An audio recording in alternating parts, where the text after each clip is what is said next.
All right, we are recording. It is 10 minutes until, of course, we're going to be barely 20 seconds early, but we're ready for this week's episode of Late Night Craft Talk. Yes. So, hey everyone, it's Friday. Let's care for each other and share. Share. Share. I'm sharing on my end. Are you sharing? Yes, I'm sharing. So make No, sure you're to share Savannah. our live feed. Oh, can you hear me? Yes, but I said you're Savannah, not Sharon. Okay. So let's share everyone because we are trying to get our reach out. This episode's going to be an interesting one.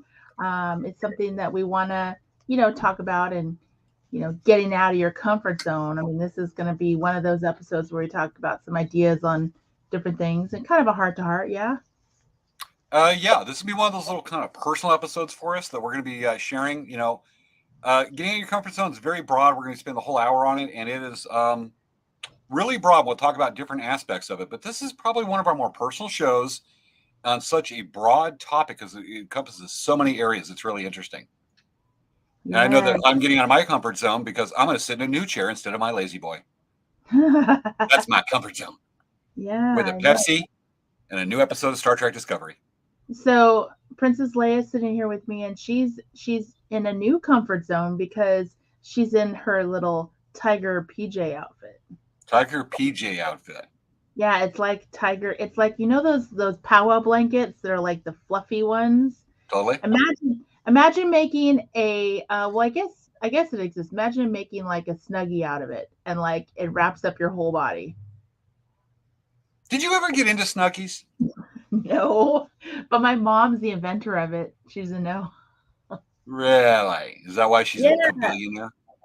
So like back in like high school, she would lay on the couch and she would put her robe on backwards. So she would literally do the snuggie thing. She had this green colored robe. She's probably getting mad that I'm talking about this right now. She Uh, had you this. know, I remember when Snuggies were making big here, like what, almost 20 years ago. And somebody says, I bought a Snuggie. I went, how much did you pay for it? They went, oh, this much. I went, let me show you an alternative. She goes, what? And I took a blanket or like a capote kind of bathrobe thing and I put it on backwards and went, there you She's like, go. oh, no. Price the target. That's funny. Well, yeah. But my mom is the inventor of it, I think. She like they people saw her somehow or knew about it and copied her or something. I don't know. Gotcha. Well, I mean, Princess Leia, does she wear her tiger PJs to bed? Actually, no, because she usually snuggles into the blanket, so I think she get too hot. But generally, actually, since it's been cold this week, she's just been totally into that. So I know just a few days ago it was like in the lower 90s in the Coachella Valley. And we've dropped down to 75. Those of you in Kansas um, or in Kokomo, Indiana, may be going, wish oh, that's not 75. cold. That's not cold. Yeah, well, it's February over there. It's still snow. Yeah, With I that, yeah. All know. right, I'm getting ready to share on my end. I'm doing it. Let's hope that the president of the Late Night Craft Attack Friday Ninja Monster Hunter Squad is doing it too. Yes, I know. That is like seriously, we should just come up with an abbreviation. I It's think so it's just actually easier to just say the whole name. it's so funny. I think that every time you say it, you have to think about it. It doesn't roll off your tongue. It does, but I'm getting used to it after all this time doing it every Friday. Okay, yeah. All We're right. working on it. All right, folks, 5.5 minutes to go till countdown. Yes, it's 5 minutes. Yeah, let me What? check the stream. Looks like we're on all the streams. Okay, that's good. Don't cross the streams. Can you know what that's Oh from? yeah. Yeah. Like Ghostbusters. I have it's yet to from watch the new movie. it's like from like four movies. You know, what was I gonna say? I watched the new one and it was really good. I liked it a lot. You told me about that, and your mom's told me about it. Did you watch the latest episode or episode 7 of Boba Fett yet? Yes, I did. Oh my gosh, I want a Rancor. Okay, you know what? How cute was Baby Yoda? Baby Yoda's awesome, but I want a Rancor.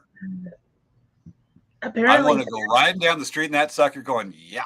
apparently, stabby, and fire doesn't stop it. Yeah, you said stabby, and fire doesn't stop it? Yeah. No, because the it's big still- robot thingy is shooting the Rancor, and it's like, I'm just stick my claws into you.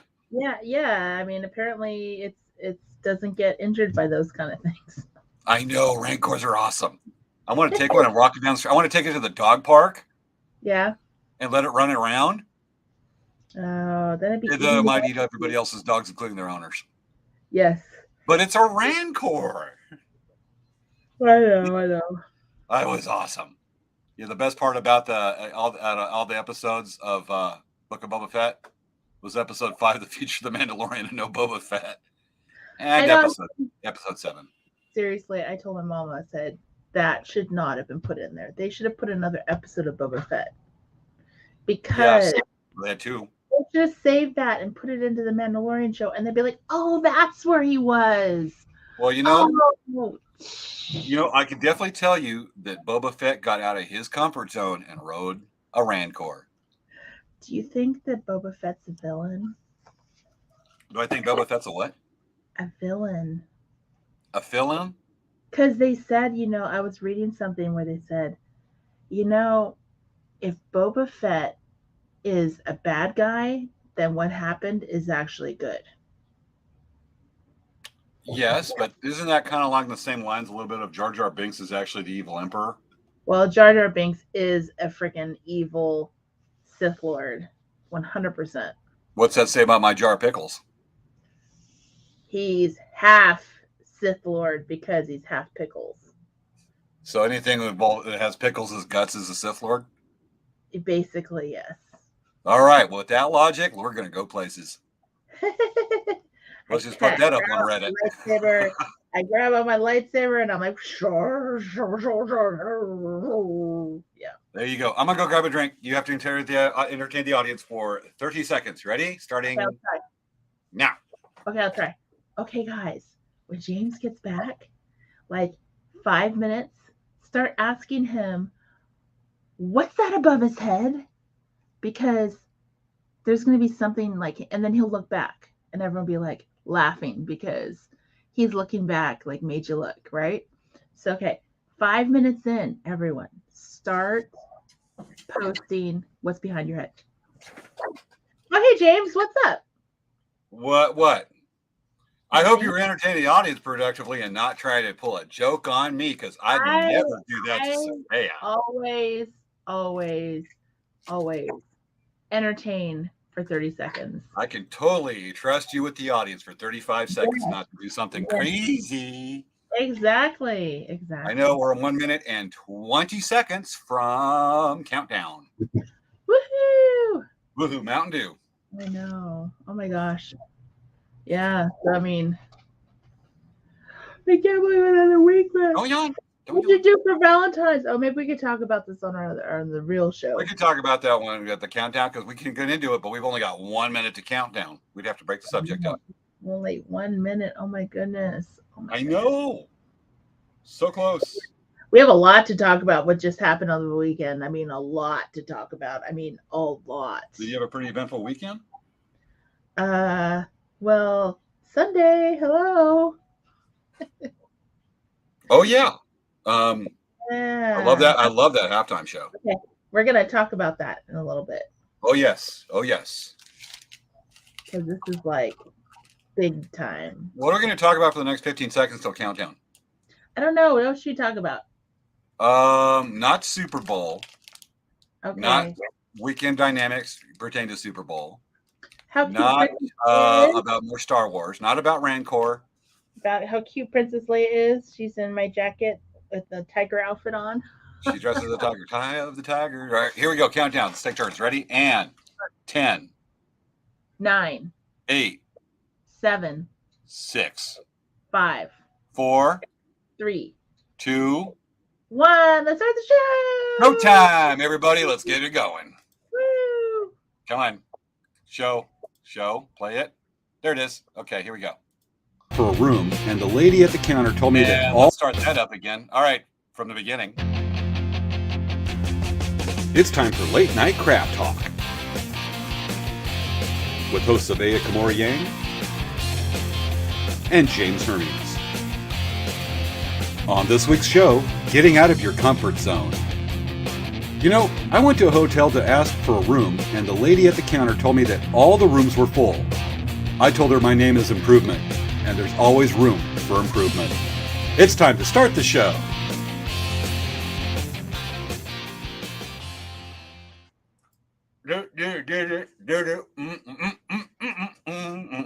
How you doing, Savea? Hello, everyone. How are you doing? I asked you how you're doing, and you're asking everybody. Are you ignoring my question? Oh, hi, James. How you doing? Hi, Savea. Fancy to meet you here on a Friday night at 10. I know. Oh my gosh, my hand is getting transparent. Oh, that's a medical condition.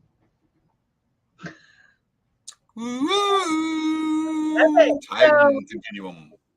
So how was your week, James? Oh boy. So President's Day week this weekend, leaving early Saturday morning to host 24 people on a river trip down the Colorado River by Imperial National Wildlife Refuge. And over half of them are new to this, never done a river trip, and it's been quite the fun, and it is fun. Helping everybody kind of get out, branch out, try something new, and we're expecting the weather on Saturday is supposed to be great. Sunday's gonna be okay, a bit windy, and then Monday's supposed to be really windy. Ooh. So that's gonna make an interesting story for the next show. But that's the week. How's Elk Rack doing? Why does he ask me how Elk Rack's doing?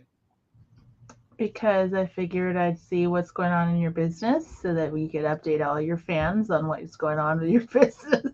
Well, yes, well, I'm doing. You didn't ask about the business, and usually the business. Okay, how's Elk Rack Traders doing? Oh, funny you asked. What happened to Elk Rack this week? We're getting our spring shows lined up. We will be at Palm Springs Village Fest, of course, on Thursday nights in downtown Palm Springs from 6 to 10 o'clock. And we will be at Lakeside Rodeo at the end of April. We'll be at Paula Cooper Cultural Days at Paula Reservation the first weekend of May. And for you rodeo fans, we will be at Valley Center Rodeo this year. Cool. And as well as the powwow in Imperial Beach this June. So we're starting to get those shows out and get it listed. They're starting to come together. Be a lot of fun. But the big one for us, the first of the year, a weekend show, so far as it lies right now, is Lakeside Rodeo, which we've actually had Melody Varag, the person in charge of vendors at Lakeside Rodeo, on the show. Melody likes to watch the show. Hi, Melody. And that's what's going on right there. How's Dancing Bear? Wait, how you doing, Sabea? How was your week? Oh, my week was great. So I'm glad you asked, because on Sunday we had a small little gathering of some small friends that we always spend time with. So it's kind of like our little pod group, right? And when we you say small gathering, is that?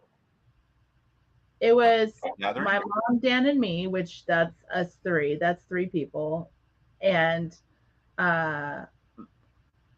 three other friends. So it's 6 people. Let's party. Yeah, so it was a small party.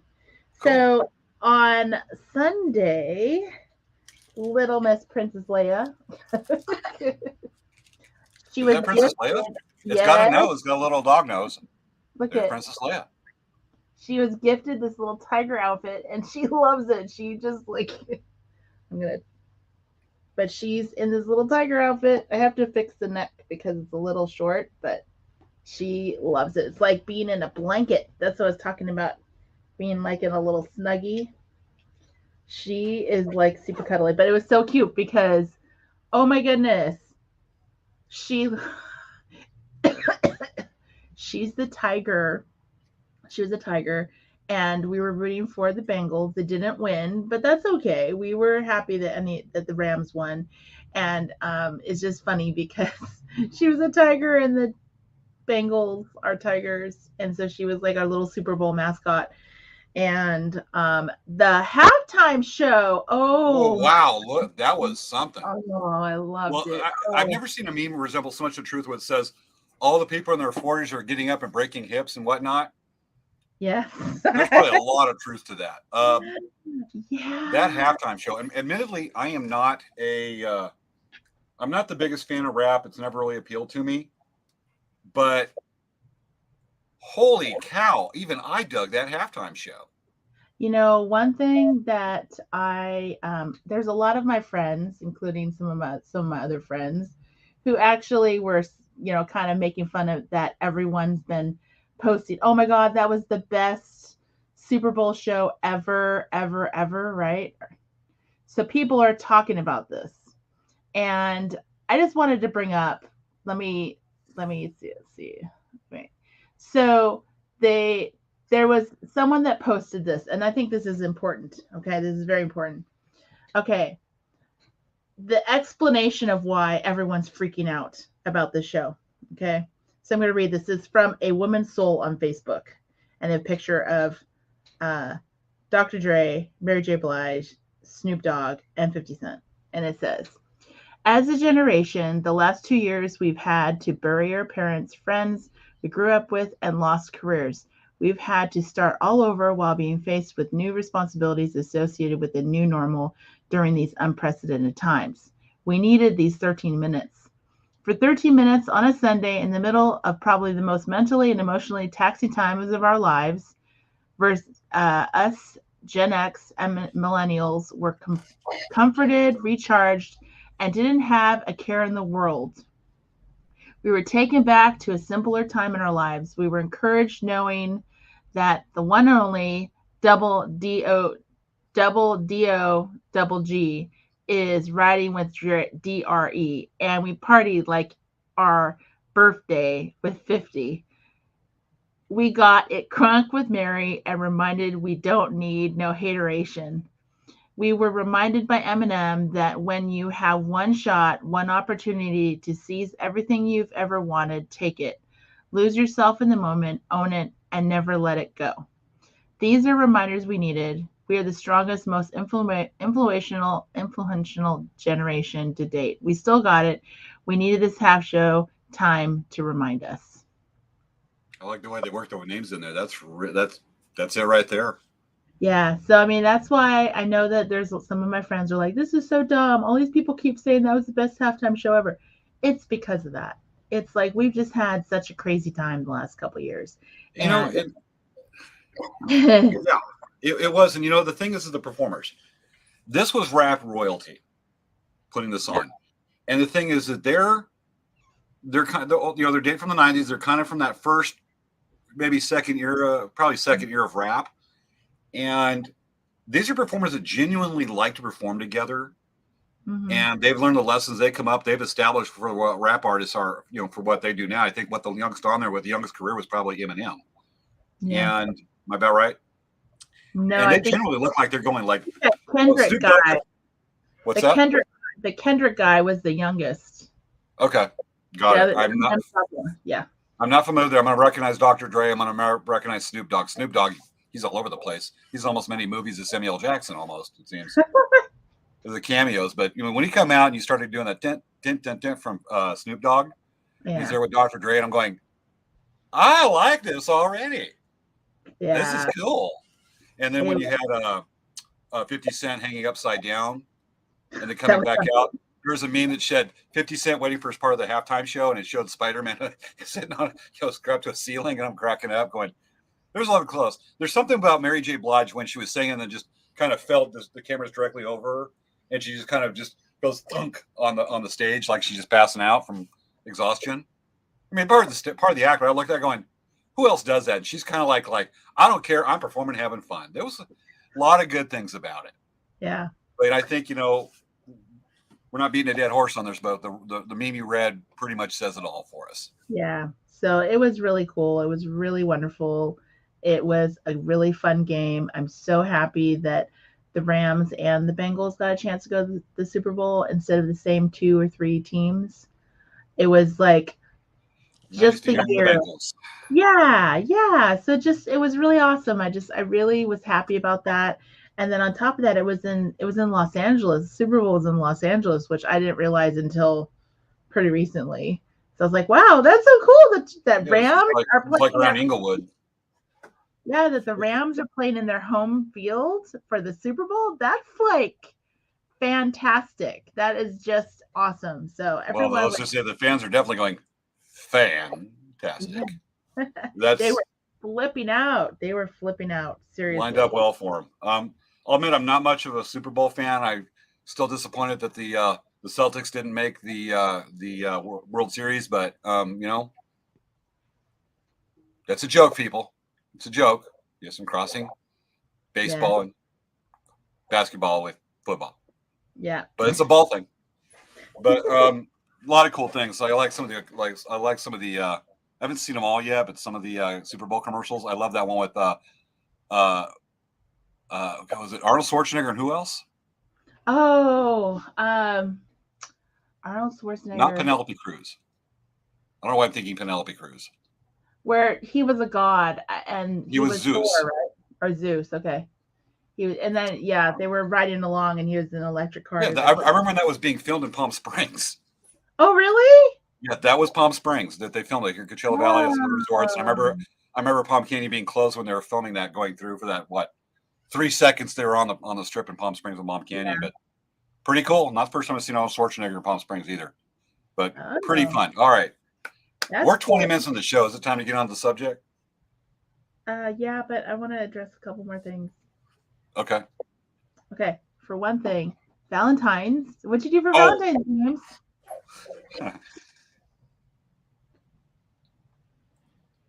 I'm going to say this out of context, okay? I'm going to say this out of context. I drilled a big hole in my mom's kayak. Oh, okay. I was repairing it. Okay. All right. Not much. I was repairing a hole in my mom's kayak while she went out to dinner with my dad, and I was repairing it, and really not much for Valentine's Day. Okay. Though I did take the opportunity on Valentine's Day to watch the last two episodes I missed of Peacemaker. Okay. Sabeo, what'd you do on Valentine's Day? So I went home early. I made dinner for my mom and for Dan, and I did laundry. I folded laundry and I put it away, and I organized Dan's dresser, like the top 2 drawers. Like I organized the whole dresser for him. Does Dan know that, and can he find any of his clothes now? Yeah, he's like, thanks. Gotcha. Because sometimes I had a GF once to decide to organize my closet, and she goes, "Well, I like this over here," and I'm like, "Where do I find anything?" So it was kind of fun. That's what we did. It was really gotcha. That's cool. I mean, it's cool. All right, let's compare, because we were talking about Super Bowl with people in their 40s. We were in high school and college when 50 Cent, Dr. Dre, all those guys doing that stuff. We're making, getting big. What did Valentine's Day look for you 20, 30 years ago? Let's say 20 years ago. 20 years ago? Was the at the party going, woo, party? Okay, so we're talking literally 20 years ago? Yeah. Okay, let me think. So what would Valentine's Day look for you then? 2002. So Dan and I were engaged, and I don't know what we were doing that. Okay. I don't remember. It's been so long. There's been a lot of Valentine's Day since then. 20 years ago. Okay, 20 years ago for me, Valentine's Day would have looked like cleaning out a horse corral. Awesome. I'm not very romantic. You're like, hey, honey, I'll clear out your horse corral for you for Valentine's. We're working as a wrangler. Yeah. As well as powwows. Yeah. So then that's what you can do. You'd be like, take care. Your sweetheart at that time probably appreciated you cleaning out the pen, because usually it doesn't have to be cleaned out in the morning. She needed help. Okay. She says, before we do anything, you need to clean out the corrals. I went, all right. Let's go. We're going to pair of boots. Okay. Yes. Well, I'm rural, you're city. I'm Beverly Hillbillies, you're Green Acres when we meet. Okay. Okay. All All right. We got Valentine's Day cleared. It was I'm Yes. sure everybody had a lot of fun. I saw posts on Facebook of people that really going cool with it. And I got a fun story on that one when we start the subject. Yay. I'm sure Earl had a good date. I know we gave out all that information. I'm sure he called and harassed all those people to get a date. We'll have to ask Earl on next week's show. Yes. Valentine's Day follow-up. That's a good idea. I can't believe we Maybe didn't Earl found somebody willing to live in Now Here, Oklahoma. Yeah, right. Okay. Okay. Time for the subject? Yeah, sure. Wow, we're already 15 minutes into the show here. Wow. Okay. Well, you know, we always talk about stuff. We always get chatty on the show and stuff. So. Oh, yeah. All right. This one will get a little personal, a little fun, but all right. Tonight's subject is getting out of your comfort zone. As we said in the pre-show, this is a very broad subject that takes on a lot of different facets, but is all related. It's expanding your horizons, doing something new, trying something new, in some cases, maybe being forced to doing something new and having to face one's fears. It's pretty broad. So we're going to bring up different subjects. Should I go with my adventure here? Sure. Go for yours first. Go for James. Go for James. I'm not going to root for James. He's a bum. All right. Okay. My adventure the last couple weeks is, as I mentioned during the pre-show, that I've got a group that is going down this weekend, down the Colorado River. There's 24 people in the group. There's going to be 12 kayaks, 6 canoes. So 12 people with the canoes. Canoe holds 2 people. Kayak single. There. So that's what 12, 18 boats in this movable feast down the river. Not as big as another group. There's actually a group that's from La Jolla that's going to be ahead of us, and they've got 30 canoes. But either one, they train this. But this is a Boy Scout adventure crew and a local scout troop I'm hosting. And this is their first what's called high adventure trip. High adventure is where you start doing anything like skiing, cross-country skiing, paddling trip, kind of living out of a canoe or kayak or stand-up paddleboard, slacklining, rock climbing. That's considered that kind of stuff's high adventure. Mountain bikes. And going out there, and there's a certain element of risk. You're putting yourself out there in nature. And for a lot of them, this is their first time. They do car camping. And they're doing this. And it's not the hardest area at all. There's boating campsites. You got a state recreation area that's the most isolated in the state of California. But there are different psychologies they have of the different people coming. So we have several families, some parents coming with their a dad or a mom coming with their kids for a adventure trip. And it's interesting that the kids take on it, the parents take on it, and the different personality types, the way they get ready for this trip. And it means different things to different people. And so they totally hit a question right there if you see an opportunity on this. I've got a couple of moms that, probably 40s, somewhere in their 40s, and they're very nervous about it. And they're going to be like, well, I need this, I need that. Do I need to prepare? Do I need to learn how to get in a canoe? Do I need to learn how to swim? I need to buy this. And they may go out and buy a bunch of money. You've got some other personality types that are going, this is pretty cool. And they're just going to go with whatever they got. And some want to plan out every detail, how they're going to load the canoe. And it's the different ways they're getting ready. But the moms are very nervous because they're nervous about wild animals. The most dangerous thing out there is a raccoon. There are mountain lions and stuff, but it's what their expectations are that are limiting themselves on this, or freaking out and thinking about the what ifs. And you've got some that are willing to plow into the gates of hell with a sword and a cavalier attitude. But they've never tried anything like this. And it's interesting, the whole gamut on this one.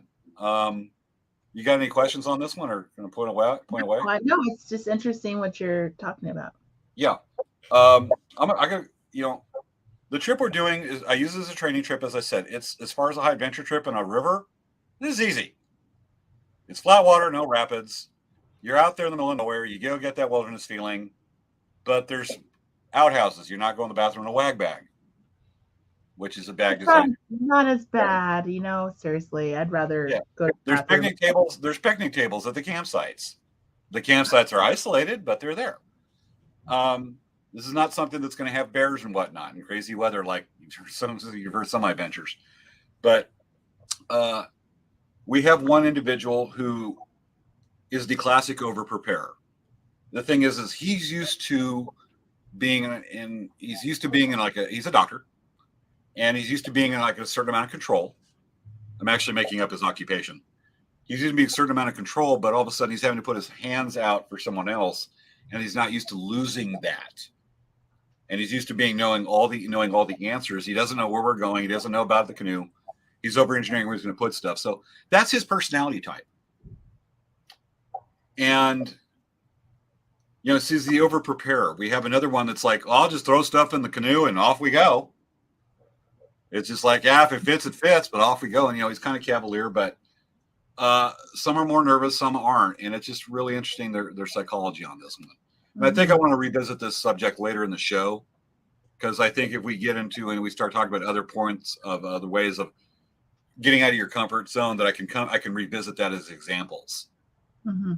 But I kind of represent, like, say, the action sports, the adventure sports, which is what a lot of people will immediately think of as far as getting their comfort zone and trying something new. And then so they can bring on some of the more personal. Do you think you just want to bring on some of the more personal now? So, well, I was just going to talk about, like, I've talked with a couple of my friends recently about just being aware of, like, the world outside of you.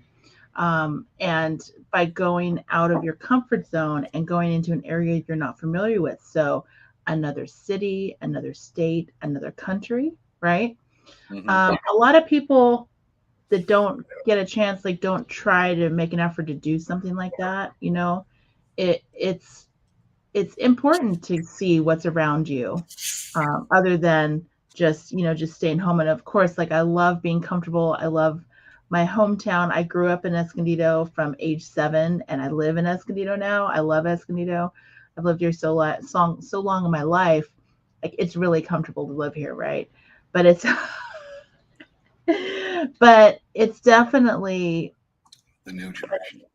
I think it's very important, if you can, like, try to save up and go on a trip. Go to Mexico, go to France, go to England, go to Spain, go to Italy, go to Japan, because it's really interesting to see how the other cultures are and how people interact with each other.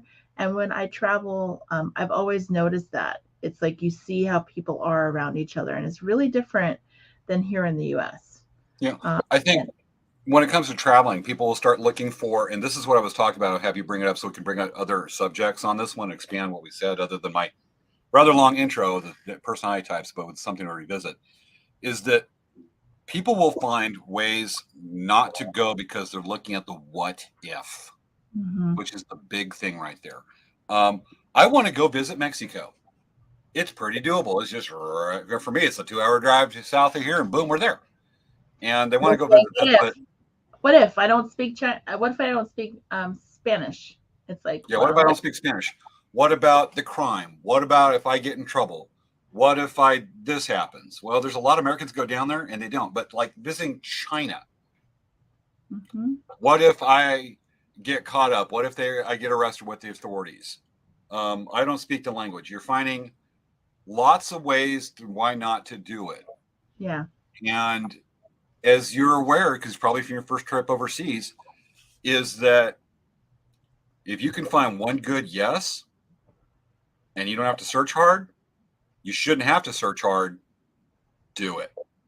Well, there also are, like, if you are a person who, like you said, that there's a person that's a planner, and that's how way they are. So what they should probably do is they should write down every single objection or every single thing that they're worried about and look for a solution. So, like, for example, like, I've gone to Japan and navigated around Japan. I don't speak very much Japanese. I speak very little. And we use Google Translate, and it made the world of a difference. It opened the world to us. Google Translate. Yeah, and it's this is me walking around Mexico after my last couple of kayak trips. It ends there, and I'm down there for several days. I'm going. I'll ask question. Google, and they'll go. Google. We'll go like that. Everybody, I may not know much Spanish, but a lot of people know the word Google. Yeah.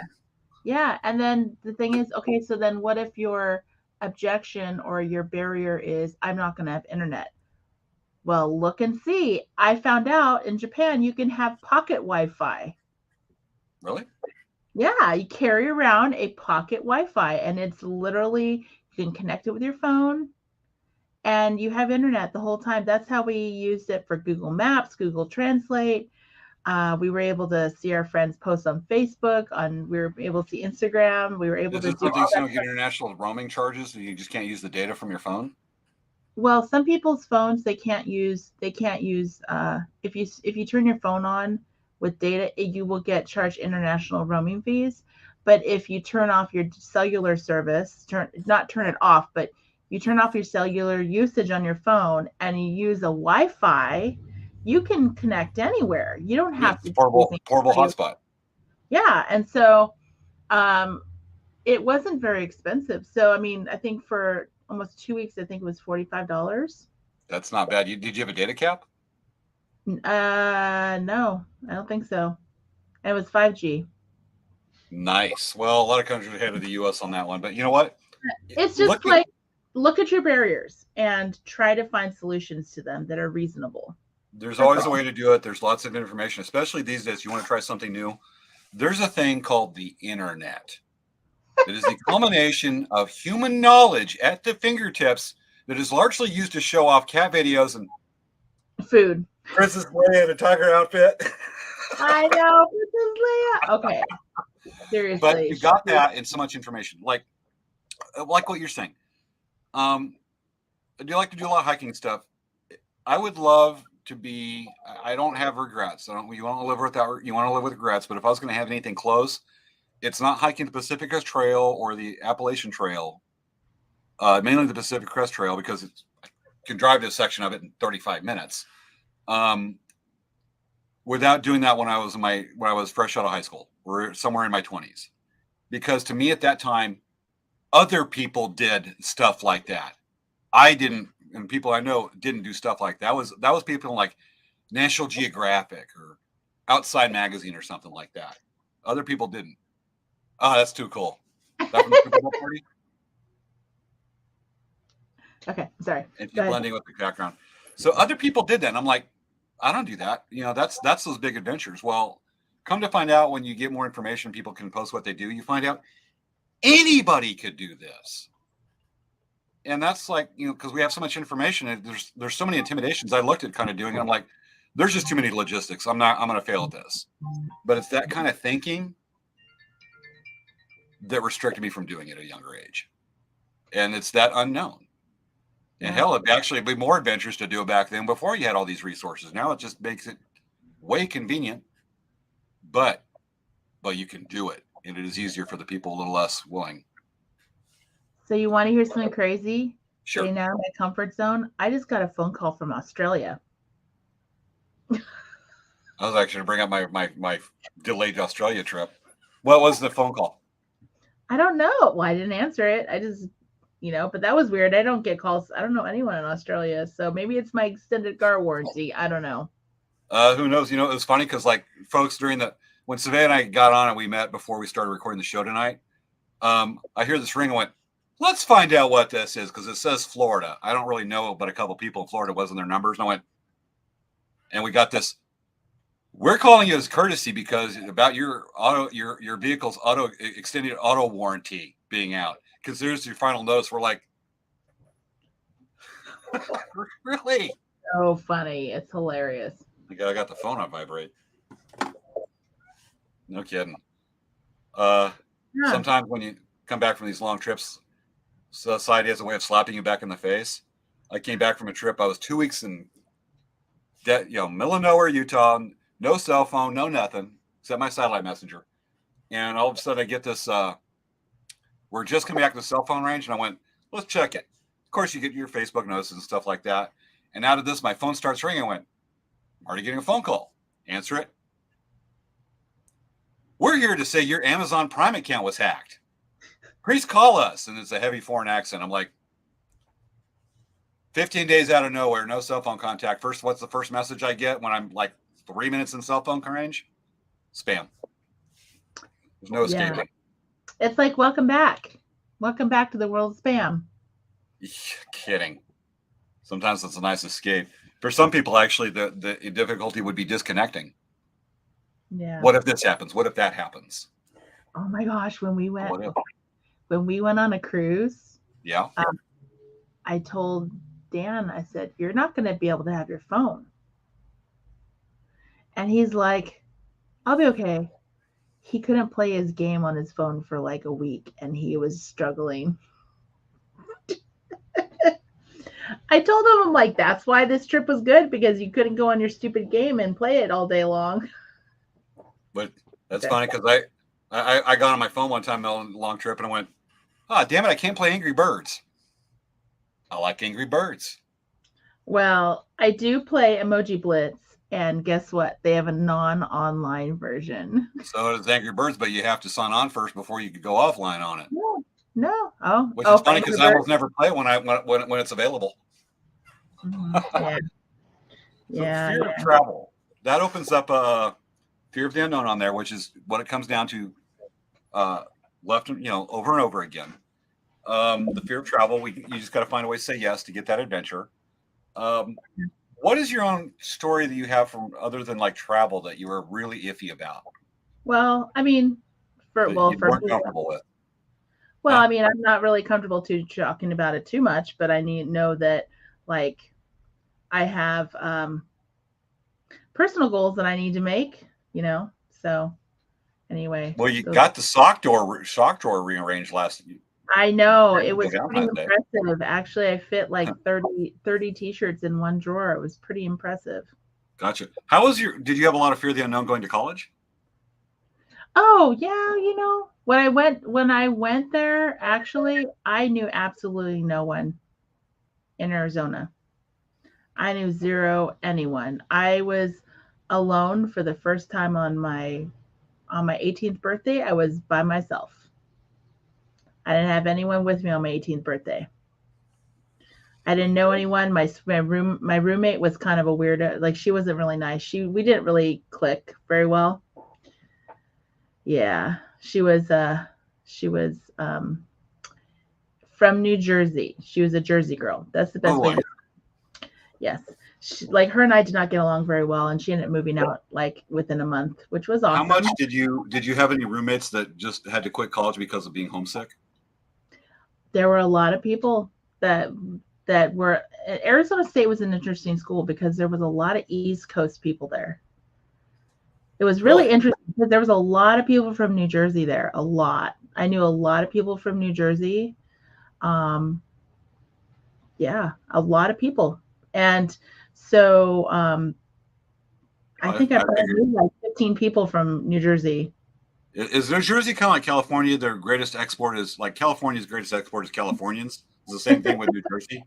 To Arizona, I guess, college students. But it definitely, I mean, there were people that definitely left because it just was too much to be away. And I remember being really homesick. I mean, it was hard, but at the same time, it's like, you grow. Like, the whole thing about this whole situation about getting outside your comfort zone, we're talking about growing personally. You really grow and learn something about yourself that you didn't know, or learn something about the world you didn't know, where now you feel a lot more grounded, or you feel like, hey, I really like this or that. I'm going to bring this idea back with me, and I'm going to run with it at home. I feel the same way with this trip this weekend. It is a microcosm. It is the same process, but in a different scenario or different setting. Some of the moms on the trip are going to be they see this as like they're going out like through the Congo or something. They're going out where there's hippos, crocodiles, and lions and tigers and dinosaurs, and pretty much is rancors. for someone that is absolutely not used to or even likes to camp or be outside like that, 100% it is just as bad. It's exposing themselves in ways they're going to feel vulnerable, and I think that's a very important term right there, or subject to bring up, is they're going to feel very vulnerable on all the what ifs, everything's beyond their control, and they're not in charge of the group. They got to listen to the trip leader. And James is like the boss. I'm very experienced at this. I've led international expeditions. I'm the boss. I don't get that way. I look at everybody's safety. That's primary. But James. Here's the thing: is I think not knowing what's going to happen over the next couple of days is that when we have to paddle through a windstorm on Monday, that is coming. The moms are going to have they're going to have a physically tough time. This may be one of the toughest things they've done. I can't say their life, but maybe in the last 10, 15 years, I don't know their backgrounds on this, but it's going to be one of the more physically challenging. And they're going to paddle through, and they're going to have a little bit of waves. They're going to go through, and they're going to be like, I did it. I paddled against that wind for this many miles, and I did this out there, and I did it. Hot damn, look at me. And that's going to build up their confidence. That shows with anybody who's gone through that process. And while they're going to be doing that, going, well, I've done it. I'll be, some of us, I'm not diminishing their accomplishment, but some of us will be going, as we paddle through waves that big. But it's not, that's us. I'll say this much. If, they're like, I did childbirth already. I'll do it again. I'll be like, hell no. But it's kind of like, it brings up, it's that same setting, that same perception, I guess, that we'll bring up. And, even where are we at now? We've been doing the show 36 minutes. Yeah. This is moving quick. The fear of unknown, fear of not being able to control. But I think, should we even bring up like more the personal, maybe the one that's forced on people out of your comfort zone? Oh, so like you hear stories about people that they go to the doctor and they're told they have to do this or that. They have to change their life. They have to change their lifestyle. Mm-hmm. And so, that's another thing that's kind of scary. Especially with COVID and what's happened in the last 2 years, right? You have people that are being told that they have to be on ventilators. You have people that are being told they have to be on oxygen. There are people that are being told that they have diminished lung capacity. So they have to change how they are and change their life, right? So, these are scary things that need to go forward, but also, looking at all of the options and changing your life because you have to. You don't have a choice. I once knew when I was late teens, early 20s, around that age, knew a World War II vet. Guy's hilarious, but he smoked a lot. And he actually got diagnosed with emphysema, so he quit drinking beer. Yes, I just said that. He didn't want to give up what he always knew, and he had to change his diet. He had to quit eating such high. He had a minor heart attack, and he had to change his diet. And he says, "Nah, I'm just going to quit drinking beer." He says, "There's no good beer left, anyways." But his thing is that you could kind of see the undertone is that he's lived this way for so long that he's unwilling to compromise or change. Mm-hmm. And I think that's indicative of, it makes a fun story just because of the punchline he gave up the beer, and it really happened, is it says some of those that are forced with a medical condition. Prime example in the Native community, most of our audience is Native, diabetes. I think we both can know, we've definitely both met people that they find out they're diabetic and they're like, oh, they go through the scare and they're like, well, I don't want to give up this and my soda and that and that. And they don't change their lifestyle to accommodate that because they're afraid, or they might suspect it and they don't want to go to the doctor to get confirmed because all of a sudden they're going to have to face make a new normal. And that is it sounds like a politically correct term, but it is so accurate, the new normal on this one. Yeah. And they don't want to face the potential of that. And that's a fear of that's being forced out of your comfort zone on this one, and they're not willing to deal with it. Yeah, it's hard. It's not something that anyone wants to do, really. But you gotta do it. It's just how life is, right? Yeah, but it's that fear right there, and that just comes from so much. I remember an incident during the big spike in COVID here, year and 2 months ago. I had a friend I was very much on the phone with, hearing out their problems because their husband got diagnosed with COVID. He ended up getting blood O2 went down. The blood O2 level went down to about 91%. At 90%, you're going to the hospital. And she refused to let him go. And he's just so sick from it. He's just so sick, like, oh, whatever. And she's like, he'll be fine. He's so sick. I don't want him to go to the hospital.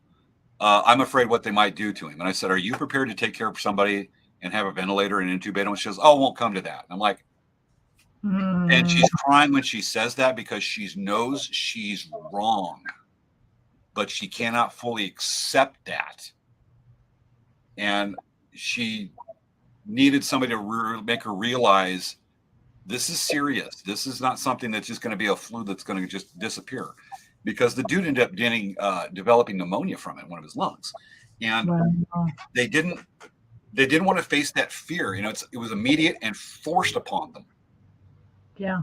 And that is immediate. Like things like diabetes and onset, you got time to deal with it unless you absolutely know you're losing your leg at the moment because you didn't take care of yourself first place. But it's that kind of scenario. I mean, is there anything you got an example on that one too that's maybe a good point? No. Sorry. What, did I just give a good example that we're going to beat a dead horse on this part of the subject? Yeah, probably. But it's hard. I mean, it's just, you get scary situations with health. I mean, regardless of not even diabetes necessarily, asthma, like you have to take care of yourself. Like personally, I actually have been having a little bit of breathing problems and found out my asthma is actually causing me to have problems breathing a little bit. So I have to, be aware of that. I have to take inhaler. And the other thing, I have a friend who also is going through it as well. And she's not been able to go out as much. She's not been able to do a lot of stuff the last year. And it's kind of crazy because it's like, the thing you take it. I think a lot of people don't necessarily think about breathing as being like something that, is a daily thing, because it's just something you just naturally do without even thinking. It's too easy to take for granted of it, I think, right? Yeah. And it's like, you just don't think about it. And then like when I went to the doctor and she was listening, she's like, you're wheezing in your lungs. I'm like, I am? Like, I guess I've been like this for a long time that I had no idea I was wheezing. So in that respect, if someone who has any kind of illness or whatnot, and they feel like it's normal, maybe it's not normal, but they just got used to how it was. I think you're actually bringing up a good subject on this one, is that those that find that they have a new normal in their life where they have a diminished, they're getting older.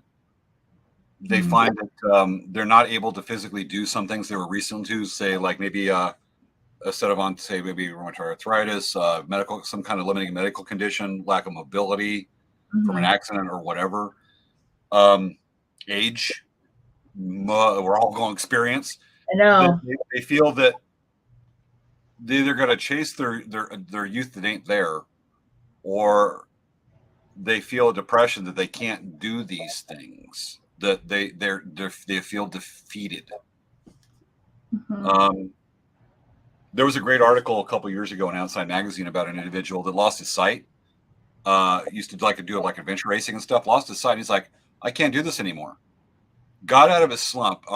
He was in a slump for a couple months. Got out of it when he said, I'm going to set a goal and work on it.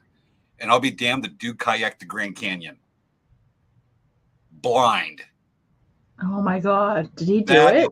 Badass. He did it. Did he do it? Oh my God! He had a support team. He had a guy literally with a bullhorn behind him in another kayak going, go left, go right, go left or right. But damn it, the dude did it.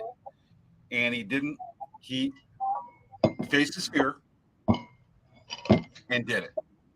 Wow. And that's some amazing stuff. And so even just like, say, an older person, maybe 70, thinking, this is a young man's game, but damn it, I'm going to give it a try anyway. And it's not, we're talking for like somebody trying to relive their youth that's, they had 50,000 years ago. But they're willing to go out there and still give this a shot. Yeah. Not unlike, well, I would say, I'm not going to bag on the rappers, but they're in their, they're probably in their 50s and they're doing the Super Bowl. You know what? I really wish that I could see more of Dr. Dre. I really miss him as an artist because, when I listened to him back in high school, I have his first album, which I love, but it's just, he was such a good artist. And I know he helps he's a producer now, I think, but it's just, it's like getting to hear him and his point of view of world. It's nice. And it was really cool to see him out there performing again. It really was. It was really nice to see him. There's just something I like about Snoop Dogg. Talk about a guy that's willing to try new stuff. Oh my goodness, that guy. Jeez. Who knew that he'd grow up, he'd be like a kid, like, you're going to call me Snoop Dogg. Like He's as a an kid. icon. Martha Stewart and he hang together. Can you imagine him as a kid saying that? It's like, you're going to call me Snoop Dogg when you're older. I'm going to be so famous, He's almost an American icon. I think this is fun to dwell on this. We can't make a tangent, but we still got so much on the subject. We've still got a little bit of the show here, and we're just scratching the surface as we always do on these really interesting topics on this one. Yeah. But there might be another story of like, people that fail don't allow themselves to grow. Like when you said the people that leave college is because of homesick. Yeah. Every semester, like it would be like, how many people left? Yeah. So, I mean, they would leave mid-semester, they'd leave, but then they wouldn't return. Yep. And, it's probably because they're in a new state, a whole new environment. They're not seeing snow in winter unless they go up north to Flagstaff. The summers will beat the hell out of you because Phoenix gets almost as hot as Indio. I'm bringing up that old subject. It is another planet to them. I think. I'm trying to remember a fun story I had. Oh, when I was in high school, or excuse me, 8th grade, we had a family move from Arkansas to California. And they're like, well, this is kind of neat out here, a lot of desert and stuff like that. And I remember, I can't stand tornadoes. To them, tornadoes be like, whatever. But they lived here for about 12 days. Kids are in school. They're making friends. They're pretty outgoing. Is there an earthquake? We had an earthquake. We had a 6.2. Oh my God, 6.2 is large. Huh? That is the big. 6.2 is actually a big earthquake. That's the big one. And we did not see the kids the next day at school, or the next day, or the next day. And then finally, one of the teachers was able to find out, and the students were talking about it. The family, after the earthquake, freaked out, called home, and the dad was putting the house on the market that day, quit his job, and they were back in Arkansas within 8 days after the earthquake.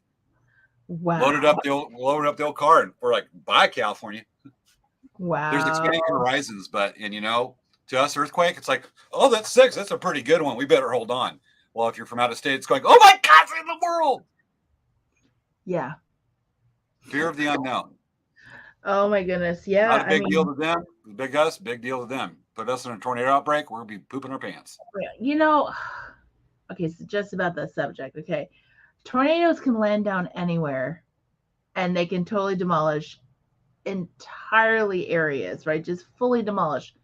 Earthquakes just do this. Like it's like this. Well, it could devastate a whole town. Well, it would have to be a major earthquake, Oh, a big one like Northridge or Landers Big Bear back in '92. Yeah. Those were monsters. But a big earthquake, a tornado can't kick up a tsunami to make it get up 10 or 20 or 30 foot tsunami ocean away. Exactly. We win, Arkansas. Yes, we win. And we're not just talking IQ test. We win. I got the little tiger head popping out a little bit. Fear of animals. She's like, my little head is cold. Yeah. That's too cool. What's another area that we haven't talked on? Because we came up with like this whole list of what ifs to talk about. We know we're going to get through part of it. Okay. So another thing we were talking about is, exploring something new if you don't want to travel. But what about exploring a new hobby? So take a look at in COVID, in 2020, how many people took up sewing? How many people took up beading? How many people took up hiking or just doing something they totally never did before and they wanted to do? There's a lot of people that started baking. There's a lot of people that started painting. Some people started up a talk show. I know, right? Some people did home renovations, like they learned how to do their home, like they actually did it home improvements. Yes, they learned a new skill. Actually, I want to bring up something on this one about shows and guests and stuff like that when we get over there. But trying something new. Granted, I stepped on a game in a few places, but some people want to try something new, like say automotive. They want to learn about cars. But they're thinking, I'll never understand it without cars. They try it, they fail a little bit, and they give up on it because they don't have that trust in themselves. They're not going to be so determined. Set a goal and damn it, do it to learn it. It's a hobby. It's a difficult one, especially if you don't have a head for mechanics. I think Savannah's more qualified to change her own oil than I am. I'll freely admit it. There's a huge world out there of things to learn about. I mean, we're talking about, visiting another place, another country, another city, another town. It's kind of the same thing. There's a huge world out there of all kinds of new things that you can explore and learn about and go outside your comfort zone of what learn something new.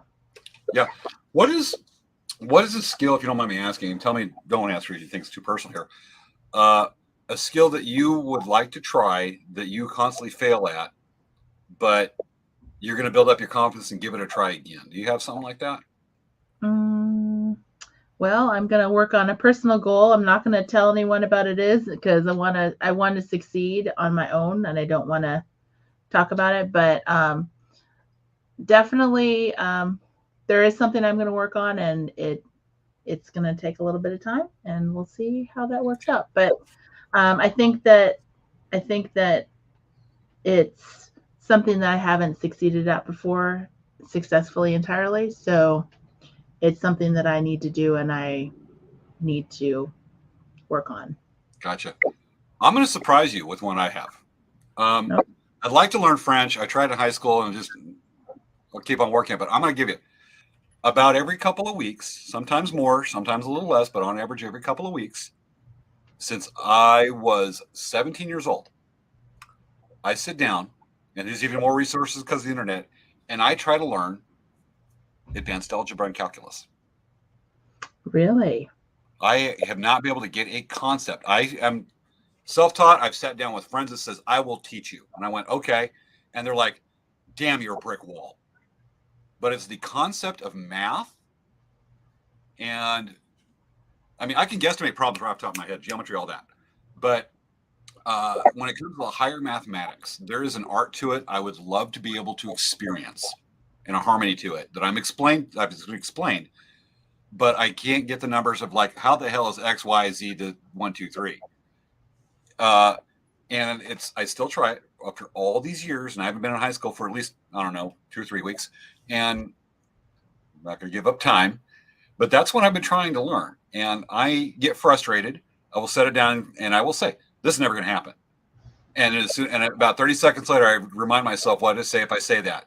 Shut up and try it again. Mm-hmm. And one of these years, I will hopefully have an aha moment. It might take more than 25 years. You want to be able to fill the board that Good Will Hunting did in the movie. I haven't seen that movie yet. You haven't seen that movie? Have you seen Smoke Signals? No. Don't even worry about Smoke Signals. I'm talking about, so you haven't seen it? Really? No. Okay, it's really an interesting movie about mathematics. So's Interstellar. Okay, well, I'm just saying. But Interstellar has a spaceship. I'm just saying. I'll look at it. But things like, poetry, I could knock that out. The flow of the English language, it's the flow of the numbers.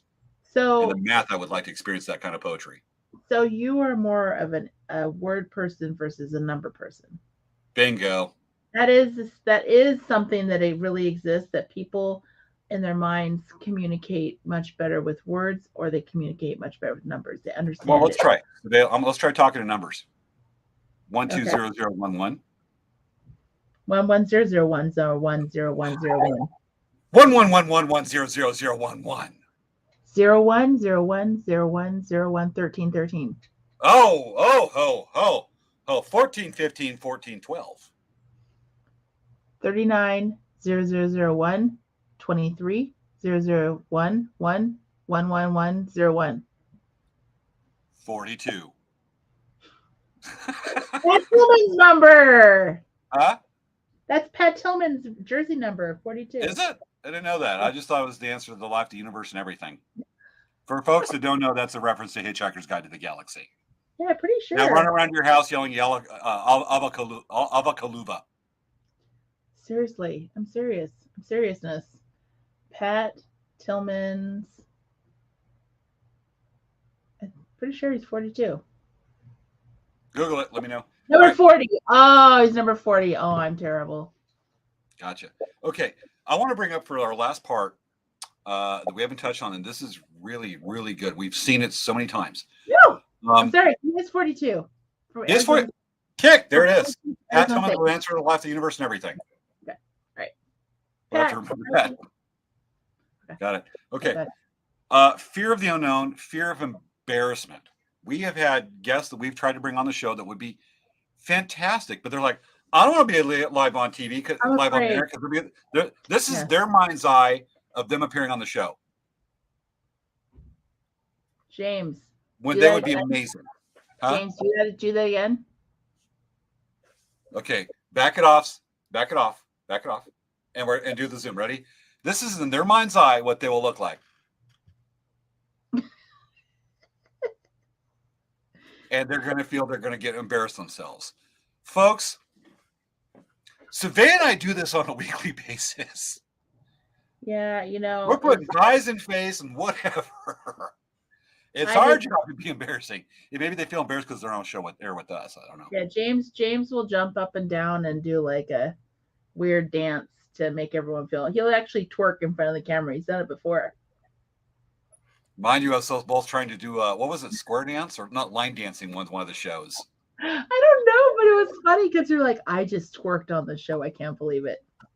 I think it was funny when I played that one video where we kept on coming back and the video showing me pretending to not be able to back a trailer into a storage unit, and we just keep coming back. I got so much crap after that show for like 2 or 3 weeks after that show, going, "Hey, you can't back a trailer, folks." We're having fun as it's a bit. It's called a sketch on the show. Yes, if you guys ever watch Family Guy, there's an episode where he literally goes back and forth so many times. He just shoots the car into the water because he's just so frustrated. On the boat launch, I've seen that so many times. It's funny. Talk about putting yourself out there for people to criticize. Yeah. Every time you back a boat on the boat launch, here is several older people that can probably back a rig on a dime, going. And the couch potatoes standing there looking at you going, judging you. Yes, for sure. And, we see guests that would be so fun on the show. They're great. We get them on. But once they see that little icon that goes live, they're like, and they're afraid. We've had some get embarrassed. Others do great. We've had to coach some, and they realize that it's just fun. We view it as Savannah joining the fun that Savannah and I have with, I don't know, couple hundred people watching. Yeah, so with that said, James, look at what time it is. We are at that time, folks. It is we're around that 11 o'clock time frame. Yeah, so everyone, thank you so much for watching the show with us and letting us get real with you for a little bit. It's been a good chat.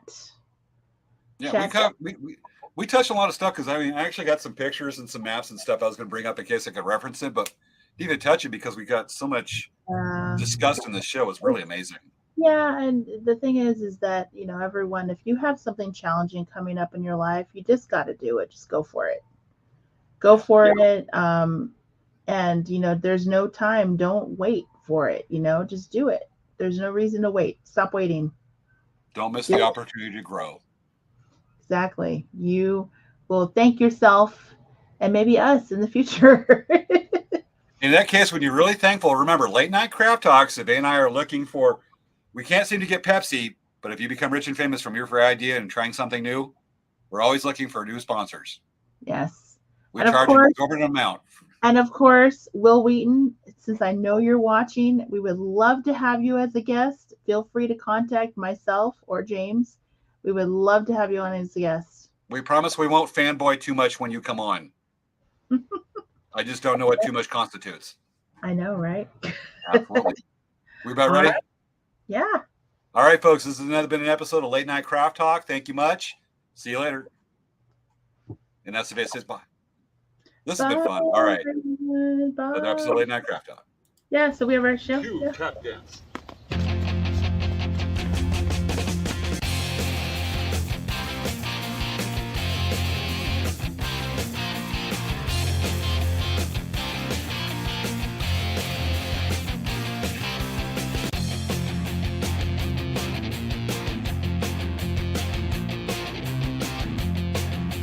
Get that tiger out of the camera.